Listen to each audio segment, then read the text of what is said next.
Before we get into the story, comment below where in the world you're watching from today. I'd love to know. And if you enjoy these kinds of stories, don't forget to like and subscribe. All right, let's jump in. The sleek conference room was stark and cold, the air thick with the sterile scent of polished wood and corporate success. Outside the floor-to-ceiling windows, the city bustled with its usual rhythm, unaware of the chaos unfolding within. Nathan Brooks sat at the long glass table, his fingers pressed tightly against its edge. Across from him, his boss, Greg Mason, sat with his usual self-assured smirk, the kind of smile that suggested he had already decided Nathan's fate long before this meeting even began. Nathan's heart pounded in his chest, though he did his best to mask the feeling with a calm expression. He had seen this coming, but it didn't make it any easier to bear. Greg didn't even look up as he flipped through the papers in front of him. "Nathan," he began, with an almost bored tone. "We've been down this road before. Your performance just isn't up to par.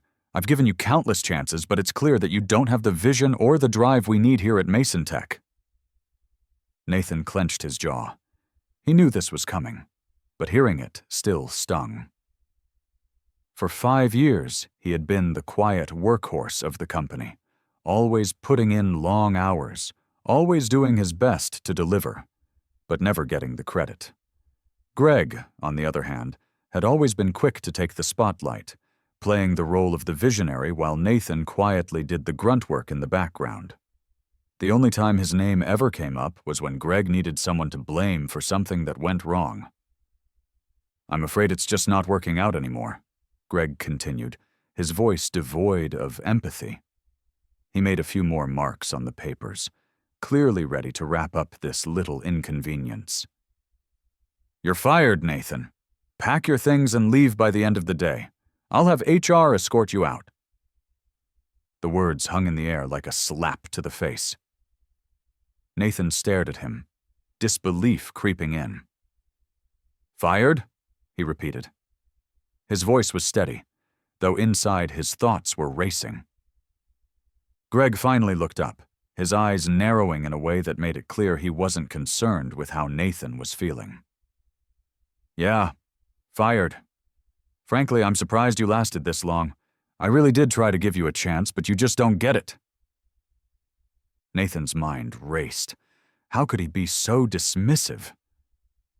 The thought repeated in his head, an insistent drumbeat. He had sacrificed so much for this company, his time, his energy, his personal life. And yet it wasn't enough. In Greg's eyes, he was nothing more than a cog in the machine, easily replaced. He stood up slowly, trying to maintain his composure, though his hands were clenched into fists by his sides. He didn't want to give Greg the satisfaction of seeing his anger. "I see," Nathan said, his voice cool. "So I'm just disposable." Greg shrugged, clearly unbothered. "That's business. People come and go. You can try to keep up with the changes, or you can get left behind." Nathan's heart sank, but he didn't respond. He simply turned and walked out of the room, his mind swirling with questions. How had it come to this? How had he spent so much of his life working for someone who couldn't see his worth? The moment he stepped into the elevator, the weight of it all finally hit him. He had been fired. Not for lack of effort, not for any real failure on his part, but simply because Greg had decided he was no longer useful. It was one of those moments in life that made you realize how little control you truly had over your own future. The doors of the elevator closed with a soft ding, and as it descended to the ground floor, Nathan's mind began to drift to a single thought that had been quietly simmering in the back of his mind for years. "I'm done with this." He had been overlooked, ignored, and dismissed. But one thing Greg didn't know was that Nathan wasn't just another employee. No, he was the one who had quietly invested millions into the very company that now cast him aside. What would happen if the people running this show knew just how much control Nathan really had? What is Nathan's hidden connection to the company that Greg doesn't know about? Nathan didn't go straight home after leaving the office. Instead, he drove for hours, his mind racing with possibilities. He needed time to think, time to understand how he could turn this bitter moment into something that could make him whole again. He knew the city like the back of his hand, every street, every corner, and as he drove through its streets, memories of his early days with Mason Tech flooded back. When he had first joined the company, he had been young and ambitious. He had wanted to prove himself, to show the world, and Greg, that he was more than just a cog. But over the years, it had become clear that his hard work was not enough.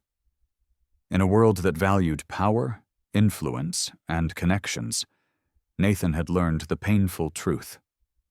Being good at your job was rarely enough.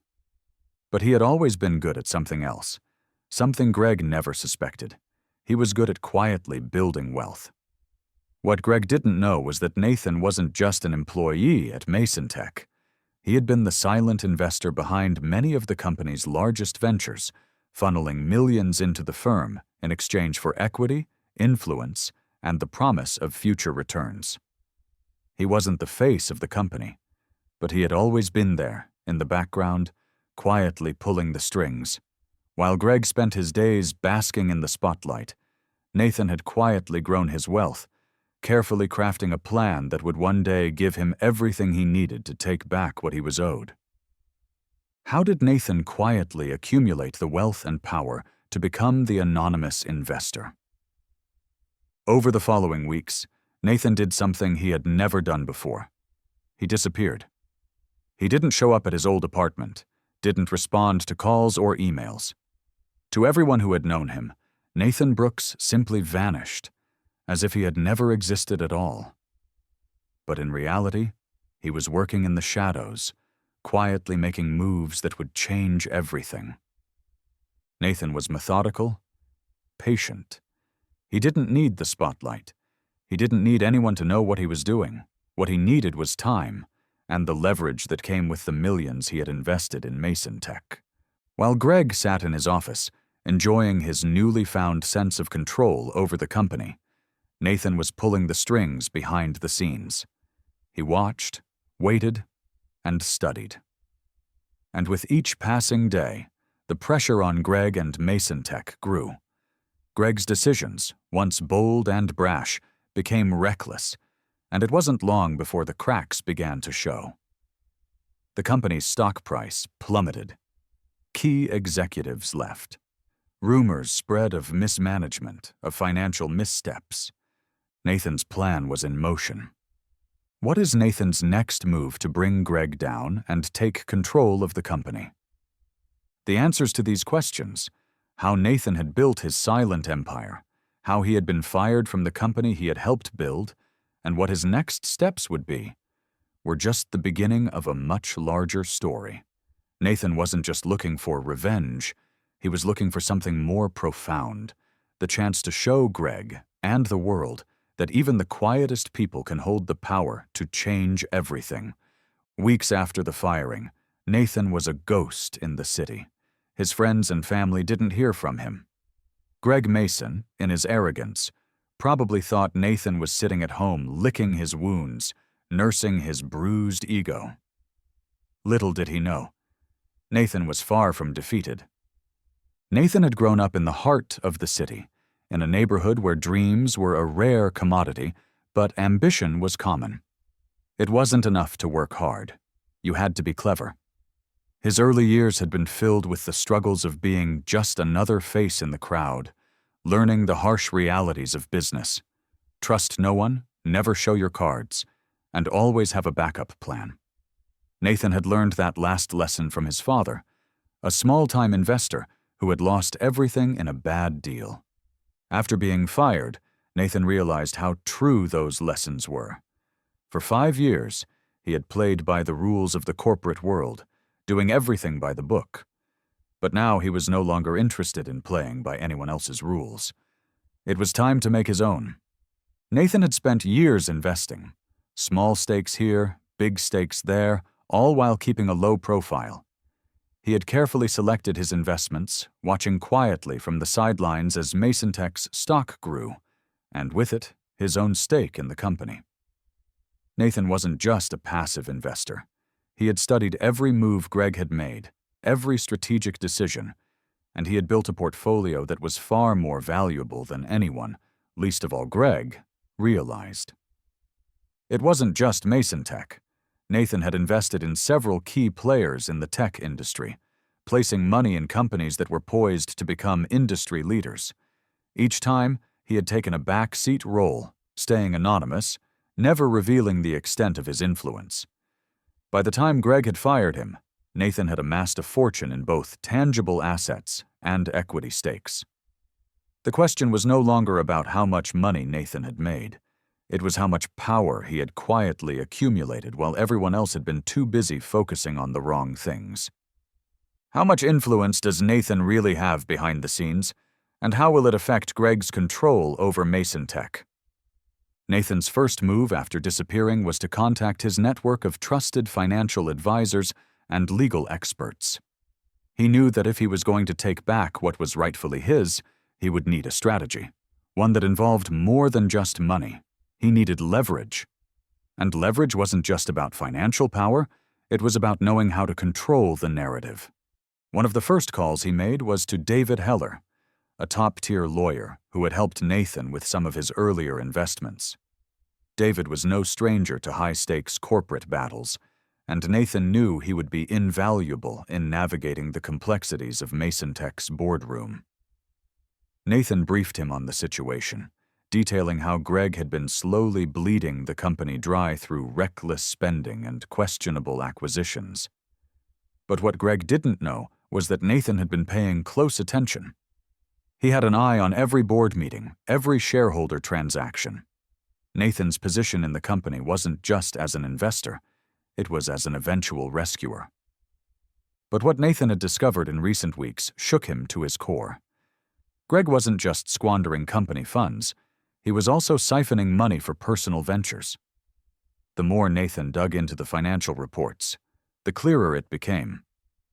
Greg was embezzling funds on a massive scale. The details were damning, and Nathan knew he could use this information to destroy Greg's career. What other secrets does Greg Mason have that could be used against him? And how will Nathan use them to expose him? Nathan spent days at his penthouse apartment, poring over reports, financial statements, and records that his team of experts had gathered. He wasn't just preparing for revenge, he was preparing for a fight. And Nathan had no intention of losing. He had been underestimated once, but this time he would make sure everyone, including Greg, understood exactly who was in control. As the days passed, Nathan began to see the pieces of his plan come together. His next move wasn't going to be subtle. It was time to call in the big guns, the media. He had learned over the years that the media wasn't just a tool for promoting success. It was a weapon when wielded properly. Nathan knew that exposing Greg's financial malfeasance would create a media storm, one that would not only hurt Greg's reputation, but also cripple MasonTech's stock prices. The media would be the catalyst, but it was Nathan's wealth and power that would ensure the company fell into his hands. He arranged a meeting with Rebecca Stone, a veteran investigative journalist known for her work uncovering corporate corruption. Nathan knew that if anyone could bring Greg's dirty secrets into the light, it was Rebecca. They met at a cafe, far from prying eyes, and Nathan laid out the entire plan. Rebecca listened intently, her eyes narrowing with interest as she took notes. She had a reputation for getting the story, no matter the cost, and Nathan knew this was the right move. "I'll expose Greg for what he really is," Rebecca said, her voice low but resolute. "But Nathan, I need to know. Why go public with this? This isn't just about money. This is about ruining his life. Are you ready for the fallout?" Nathan leaned back, his eyes fixed on her. "It's about more than that," he replied. "It's about taking back what's mine. It's about showing everyone that you don't get to crush people and walk away without consequences. I'm done being invisible, Rebecca. It's time for people to understand the truth." Why is Nathan so determined to expose Greg, and what does he hope to achieve by going public with the corruption? As Rebecca's article began to take shape, Nathan continued his quiet work behind the scenes, buying up more stock in Mason Tech. The public would never know it was him. His identity would remain hidden, just as it had been for years. But with each passing day, Nathan's grip on the company tightened. He began to strategize his next move, knowing that once the media caught wind of the scandal, the stock price would plummet. The next step would be to make his formal re-entry into Mason Tech, this time as its rescuer. And then came the day when everything changed. Rebecca's article hit the newsstands.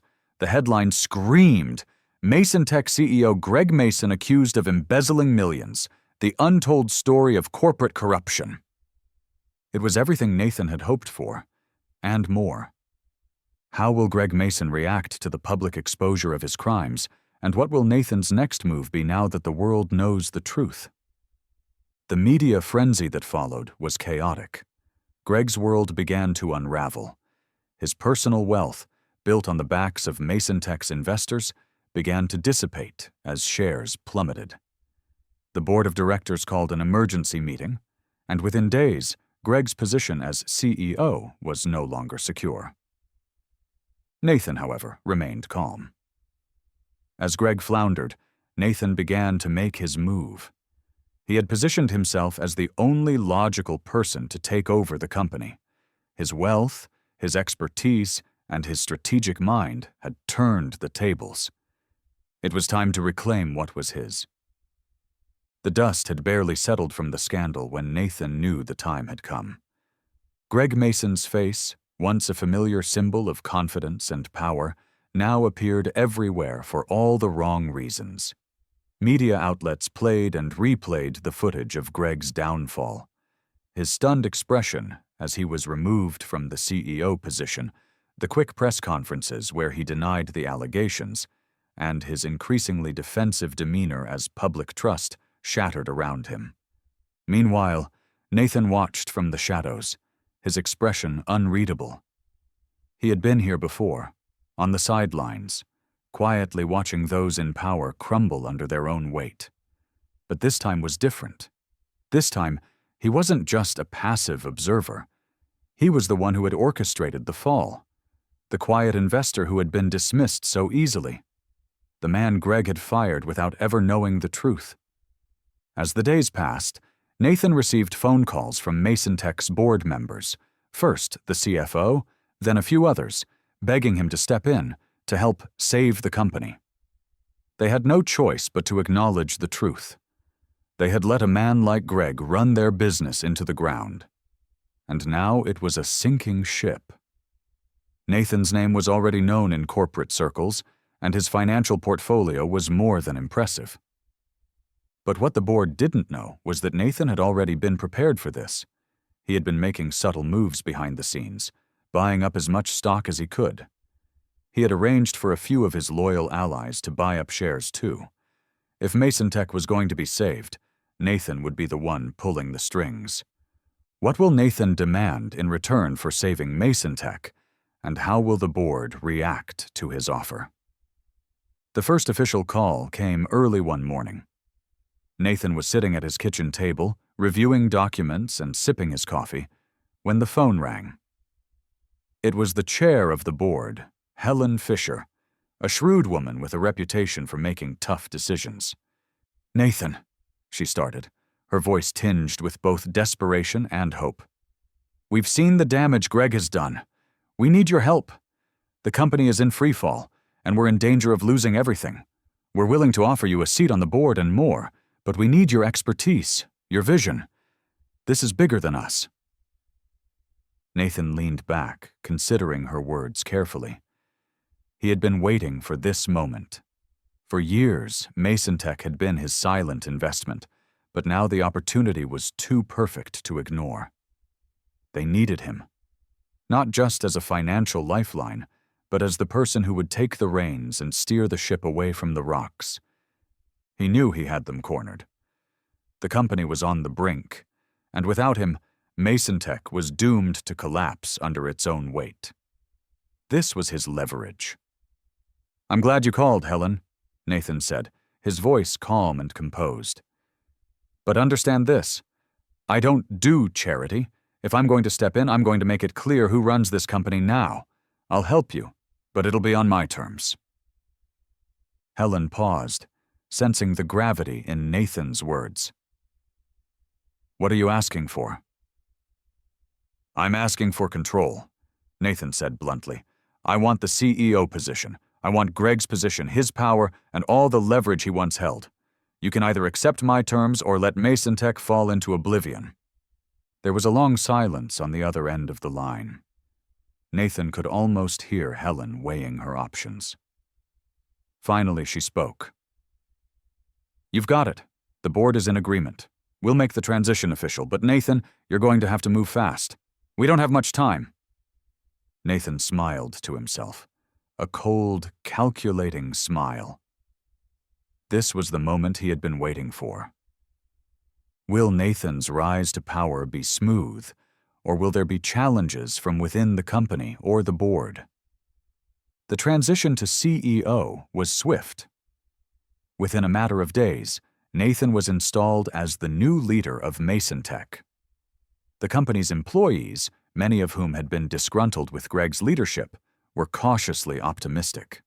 They had seen the ship sink under Greg's watch, and now they were hoping for someone who could steer it back to safe waters. But not all of them were thrilled with Nathan's sudden ascension. Not everyone in the company was ready for a quiet, methodical man like Nathan to take over. There were whispers in the halls. Doubts.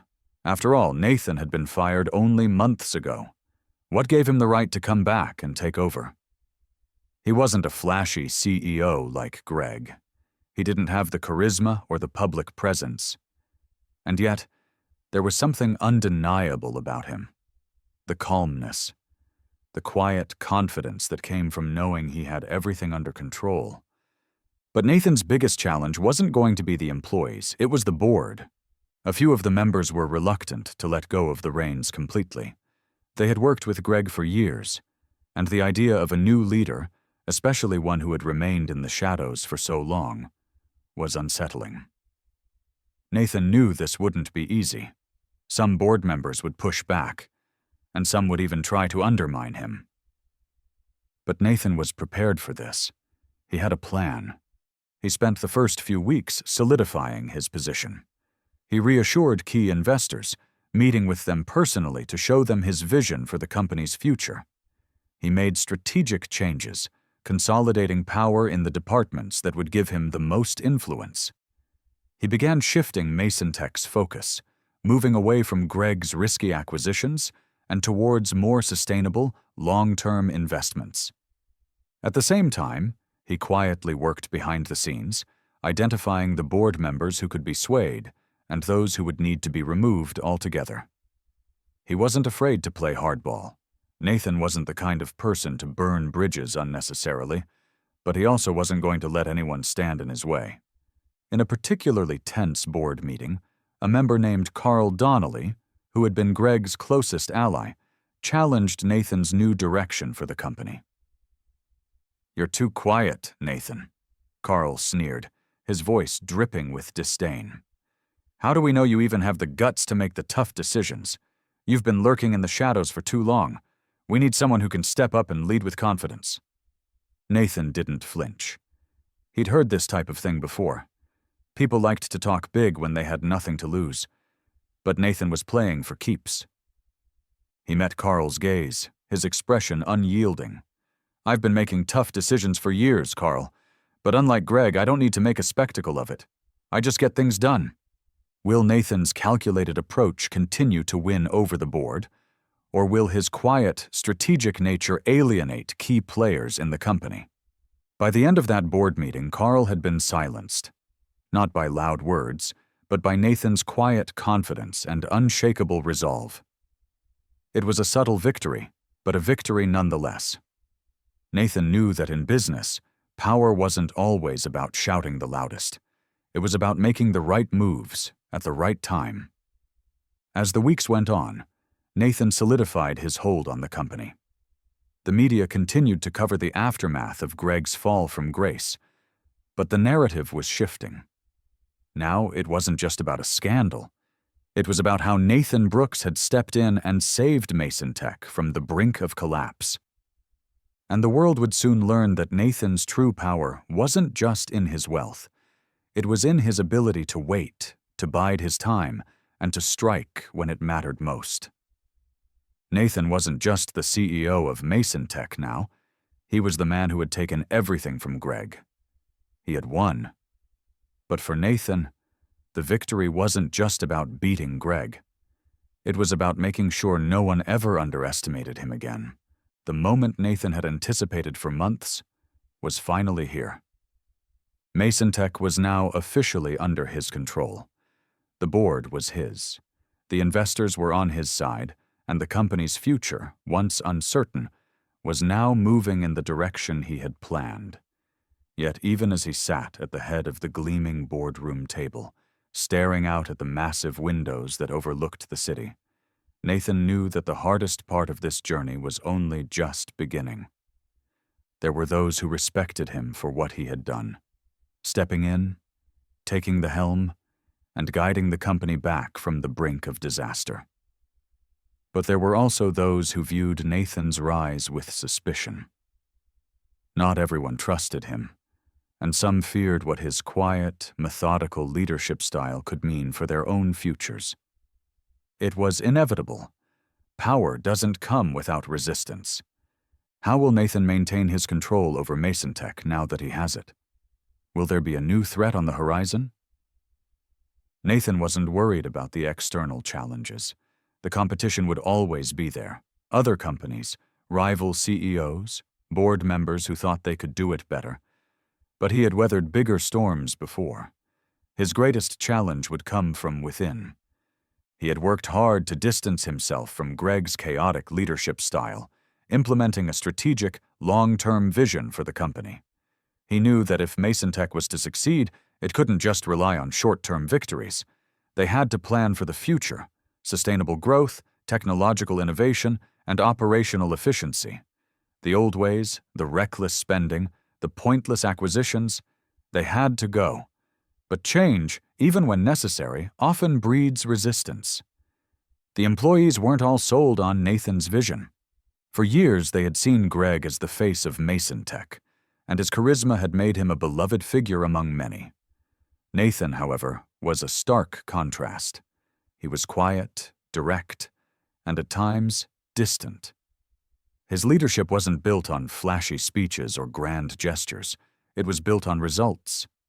And to those who weren't ready for that kind of leadership, it was hard to trust someone who seemed almost too perfect in his execution.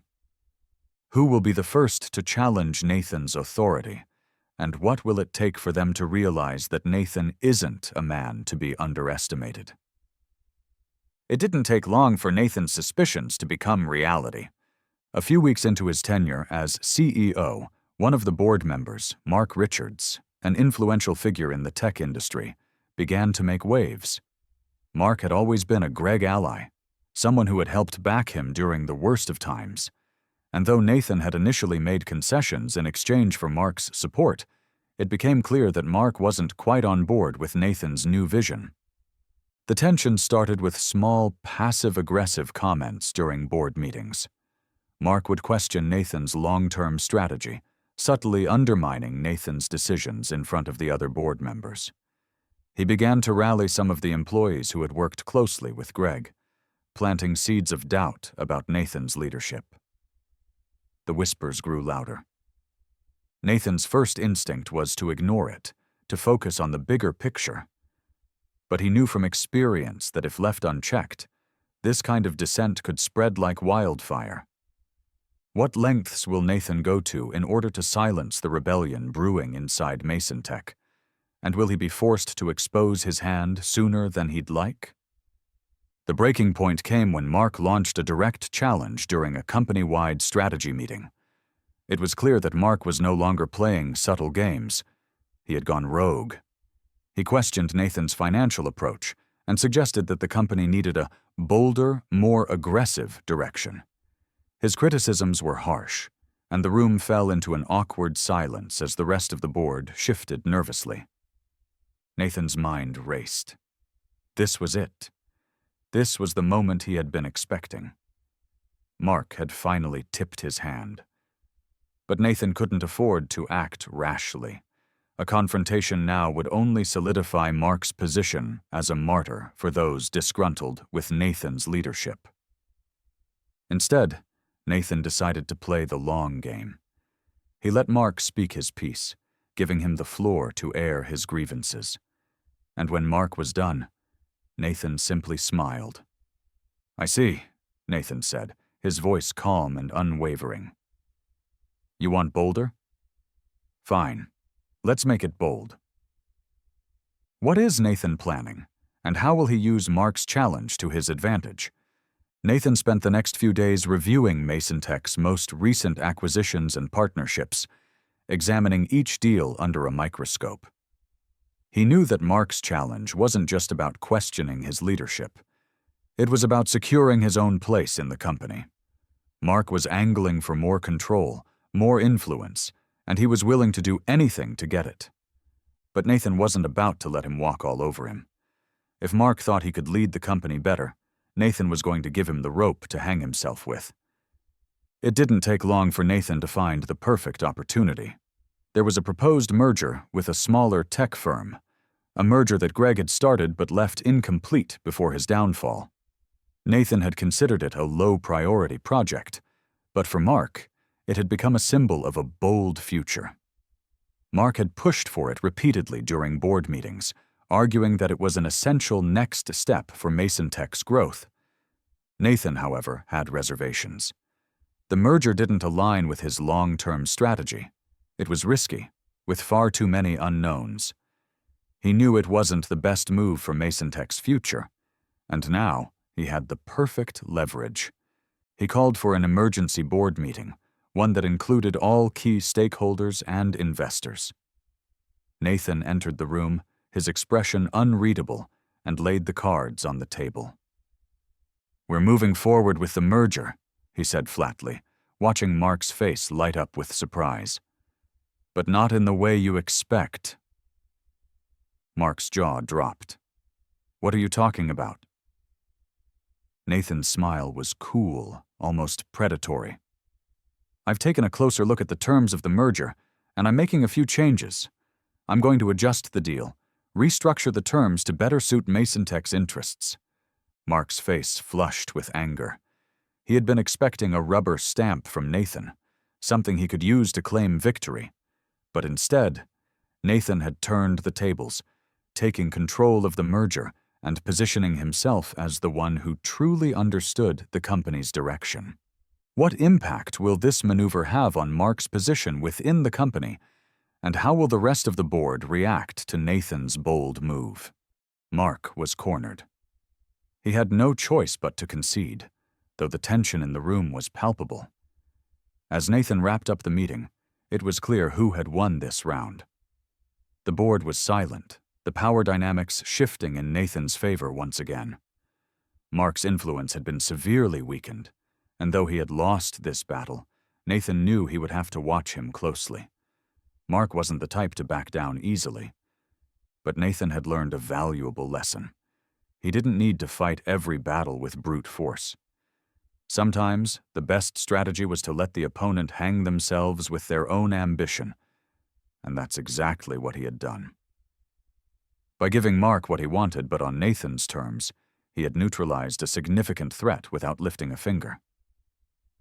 Is Mark truly finished, or will he find a way to recover from this defeat and make one final play for power? As Nathan sat back in his office later that day, he allowed himself a moment of satisfaction. The company was moving in the right direction, and the challenges were only making him stronger. He had taken control, outmaneuvered his rivals, and showed the board and the employees that he was not just a CEO by title, but by command. But as the night drew in, and the city lights flickered outside his window, Nathan couldn't shake the feeling that this wasn't over yet. There were always more moves to make, and in the game of corporate power, there were no permanent victories, only temporary ones. He had won this round, but the real battle, he knew, was yet to come. Nathan had always known that his victory would be temporary. The corporate world was a battlefield, and as soon as you thought you had secured your position, there were always new enemies lurking in the shadows, waiting for the right moment to strike. But Nathan had made it this far by never underestimating the power of timing and patience. He'd learned that the key wasn't just about winning battles, it was about controlling the long game. As days turned into weeks, Nathan remained vigilant. He'd successfully neutralized Mark for the moment, but there were others who were quietly watching, waiting for a crack in his armor. The board had seen Nathan's strategic brilliance, and though they respected him, they still didn't fully trust him. Nathan was the outsider, the man who had been fired and then come back to claim the throne. He had to earn their respect. And to do that, he needed to solidify his position once and for all. The moment came when Nathan received an unexpected call late one evening. It was from Helen Fisher, the chair of the board, who had been instrumental in Nathan's ascension to the CEO role. She was one of the few who had stood by him from the beginning. "Nathan," she began, her tone tense, "I need to speak with you about something. It's about Mark. We've had some concerns."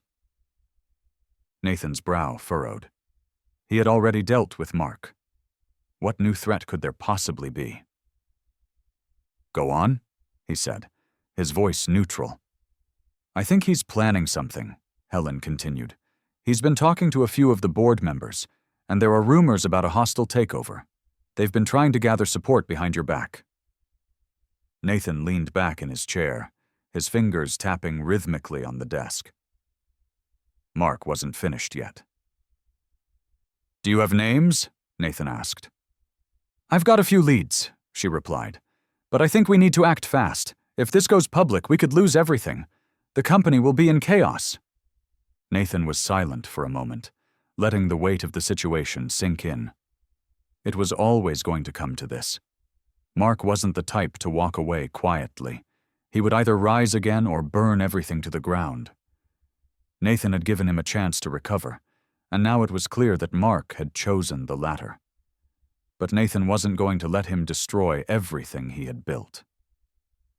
How will Nathan strike back against Mark's attempted takeover? And what drastic move will he make to ensure his position is unchallenged? The next few days were a blur of planning and strategy. Nathan wasn't about to make the same mistake he had with Greg. This time, he wasn't going to give anyone the chance to rise against him. He knew that the only way to secure Mason Tech's future, and his own, was to expose Mark for the opportunist he truly was. Nathan called another emergency board meeting, but this time, he wasn't going to be the one on defense. He had gathered all the evidence he needed. Mark had been meeting with rival tech companies, trying to lure investors and board members away from Mason Tech, promising them a brighter future under his leadership. Nathan had his trump card. When the board members assembled in the conference room, Nathan walked in with an air of calm authority, his usual cool demeanor masking the storm brewing beneath the surface. As the room settled, Nathan wasted no time. "I'm sure you all know why we're here," he said, his voice steady but filled with underlying intensity. "I've been made aware of some things happening behind closed doors, and I think it's time the truth comes out." He stood up, clicking a button on his laptop, and the projector screen flickered to life. The first slide showed an email exchange between Mark and a competitor, one of Mason Tech's biggest rivals, discussing the terms of a merger that would sideline Nathan and take control of Mason Tech away from him. The emails were damning, proof that Mark had been actively conspiring against Nathan and the company. Gasps filled the room. Some board members looked shocked, while others shifted uncomfortably. But Nathan wasn't done. He moved to the next slide. More documents, evidence of backroom deals, meetings with investors, conversations about the future of Mason Tech. All of it painted a picture of Mark's ambition to take the company for himself. Nathan let the silence linger for a moment, letting the weight of his words sink in. What will Mark's reaction be when he realizes that Nathan has uncovered his secret dealings? Will he retaliate, or will he fold under the pressure? "I don't know about all of you," Nathan continued, "but I believe this company deserves better than someone who would destroy it for personal gain. This is not just business. This is about integrity, and Mark, you've made it clear where your loyalties lie." Mark stood up abruptly, his face flushed with anger. "This is outrageous," he spat. "These are fabrications. You can't just manipulate the truth like this. Nathan, you've gone too far." But Nathan remained calm, his voice unwavering. "The truth is right there in front of you, Mark. I didn't do this. You did. And now the choice is yours. Step down, and we can avoid this mess altogether, or continue down this path and watch as you lose everything." For a moment, the room was still. Mark's fists were clenched, his face a picture of rage. But he knew, deep down, that he was beaten. The evidence was irrefutable. The board members, who had once whispered doubts about Nathan, now knew the truth. And in the end, it was Mark who was forced to walk away, his power stripped from him, his ambitions crushed. With Mark defeated, does Nathan finally have full control of Mason Tech, or will new challenges arise to test his leadership? In the weeks that followed, Nathan's position as CEO was never questioned again. The board, now united under his leadership, fully backed him. Mark was quietly removed from his position, his reputation tarnished beyond repair. The employees of Mason Tech, who had once been unsure of Nathan's ability to lead, now saw him for what he truly was. A man who would do whatever it took to protect the company, and one who was willing to go to great lengths to ensure its future. Nathan had finally secured his place at the top, but this victory wasn't just about silencing his enemies. It was about building something that would outlast all the power struggles, all the betrayals, and all the setbacks. Mason Tech wasn't just a company. It was his legacy. He knew the journey was far from over. There would always be new challenges, new rivals to face. But for now, as Nathan looked out over the city from his office window, he allowed himself a moment of peace. The battle had been long, but in the end, he had emerged victorious. And the world would know. Never underestimate the quiet man who's always one step ahead.